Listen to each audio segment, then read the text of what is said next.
Hello, everyone. My name is Viniya V.S.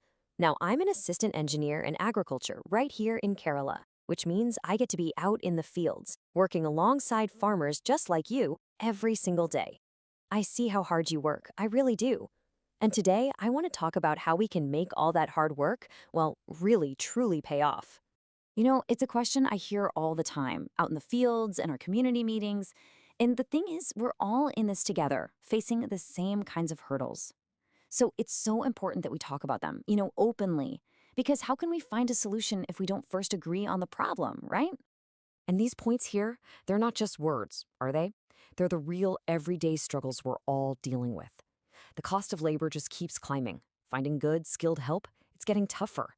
And that precious window of time during planting or harvest, we can't afford to lose it. And then, after all that work, to see post-harvest losses eat into our profits, it's just heartbreaking. It makes it so hard to earn what our work is actually worth.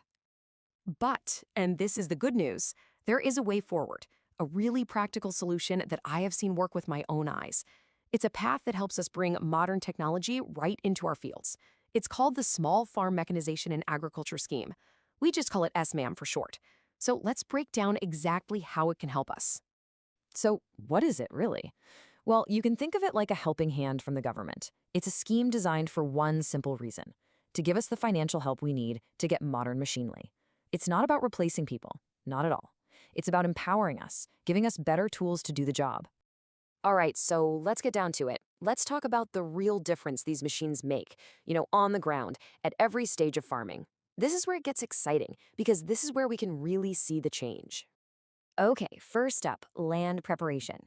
We all know this part. It's the first big job, and honestly, it's probably the most exhausting. Those long, long days of manual tilling, my back aches just thinking about it. But imagine this: with something like a mini tractor or a power weeder, a job that used to take days of absolutely backbreaking labor can now be done in just a few hours. I mean, just think about that. And look at this number, 90%. A 90% reduction in time spent preparing the land. That is just incredible. That's not just a number, that's your time you get back to plan for your next crop. Or, hey, maybe even more importantly, time you can spend with your family. Next, let's talk about protecting our crops. It's absolutely crucial, right? Doing it by hand with a manual sprayer, well, it's slow, it's tiring, and you can never be sure if you're getting even coverage.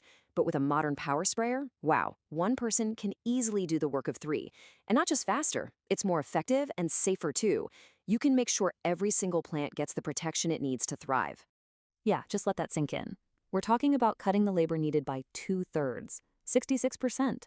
That saves you money, for sure, but it also cuts down on the sheer physical strain. And it frees up people to do other important jobs around the farm that need a human touch. And then, harvest time, the moment we've all been working for. But when we do it all by hand, especially threshing, we know what happens. We lose some of the grain. It's just unavoidable. But with a machine like a multi-crop thresher, we can protect what we've earned. We can make sure that every single grain we worked so hard for actually makes it.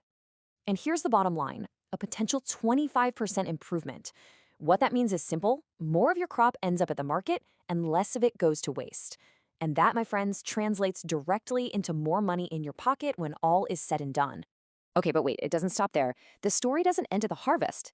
We can actually earn even more from our crops by doing something called value addition. And this is an area I get really excited about because my background is in food engineering. So let me show you what I mean. You see, our crop's journey doesn't have to end when it leaves the field. With a few extra steps and some simple equipment, we can transform what we grow into products that sell for a much, much higher price. It's a total game changer. So first, there's what we call primary processing. Don't let the term scare you, it's really simple.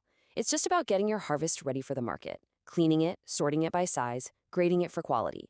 There are simple machines that help you do this super fast, so you're always selling a top-notch product. Now, this next step, this is where the real magic happens. It's called secondary processing. This is when you take, say, a raw banana and turn it into banana chips, or you take your tapioca and make it into flour. This is how we create brand new products, products with a longer shelf life, and products that customers will happily pay a premium for. I mean, just look at this comparison. It says it all, doesn't it? You might sell raw tapioca for what, 15 rupees a kilo? But if you take that same kilo and turn it into tapioca chips, its value can jump to 150 rupees. That's 10 times more. This is how we get paid for the real value of what we grow. Now, I know what some of you are probably thinking right now. Vinya, this all sounds wonderful, but my farm is tiny. I don't have space for these big machines. And you know what? That is a completely fair point. It's a huge concern here in Kerala, so let's talk about it head on. The reality for so many of us is that our land is small, maybe even broken up into a few different plots. So buying a big, expensive machine for just one family, it just doesn't make sense financially. And then you have the problem of moving the equipment around and, of course, getting the right training so you don't break it. These are the real barriers we're up against, and we have to face them together. But here's the thing. There are solutions that work. Two big ones. First, we form farmer groups. We pool our money together to buy or lease machinery that we can all share. The cost gets split, but everyone gets the benefit. And second, we need to demand more custom hiring centers. These are local places where you can go and just rent the machine you need for the day you need it. That way, it doesn't matter how small your farm is. You can still get the advantage of mechanization. And really, this is the key takeaway. It's the message I try to bring to our local policymakers whenever I can. For our small farms, the future isn't just about growing more. It's about earning more from every single thing we grow. We need to make sure these ideas, value addition, custom hiring centers, are an essential part of our agricultural planning, because when you support the farmer, you're supporting the whole community. So what's next? The tools are here, the schemes like SMAM exist to help us. The path forward is actually pretty clear. It's about working together, sharing what we have, and thinking bigger than just the harvest. If we do that, we can absolutely build a stronger, more profitable future for farming right here in our home. So, what do you say we plant that next seed of innovation together?